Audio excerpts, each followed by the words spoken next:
កម្ពុជាឡាវបានបង្ហាញឆន្ទៈនិងបដិញ្ញាពង្រឹងកិច្ចសហប្រតិបត្តិការជាមួយគ្នាឲ្យកាន់តែជិតស្និទ្ធនិងជំរុញកសិពាណិជ្ជកម្មកំណើនសេដ្ឋកិច្ចជាមួយគ្នាទៅវិញទៅមកការនេះបានធ្វើឡើងនៅព្រឹកថ្ងៃទី25ខែមករាឆ្នាំ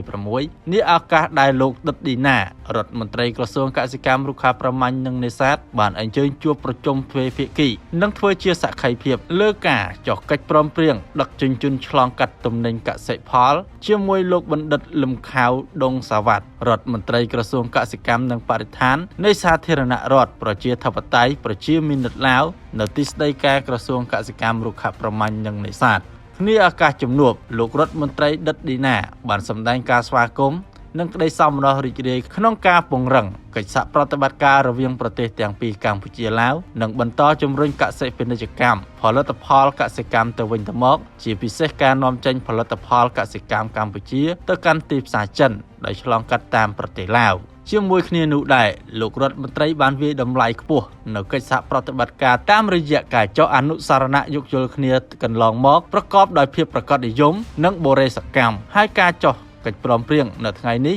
បញ្ជាក់ពីការពង្រឹងទំនាក់ទំនងបន្ថែមទៀតហើយក្រុមការងារជំនាញទាំងពីរនឹងធ្វើការជាមួយគ្នាពិនិត្យលើនីតិវិធីនៃការដឹកជញ្ជូនឆ្លងកាត់ទំនិញកសិផលសម្ដៅបើកផ្លូវទំនិញកសិផលកម្ពុជាទៅកាន់ប្រទេសចិនលោកក៏បានលើកឡើងអំពីលទ្ធភាពនៃការសហការជាមួយឡាវដើម្បីផ្សារភ្ជាប់ខ្សែចង្វាក់តម្លៃការផ្គត់ផ្គង់រាយជីពីប្រទេសឡាវការកែលម្អបរិយាកាសវិនិយោគការកែលម្អផលិតកម្មពូជការលើកកម្ពស់ស្តង់ដារផលិតផលការតាំងពិព័រណ៍ផលិតកម្មកសិកម្មធ្វើយ៉ាងណាយកចិត្តទុកដាក់ខ្ពស់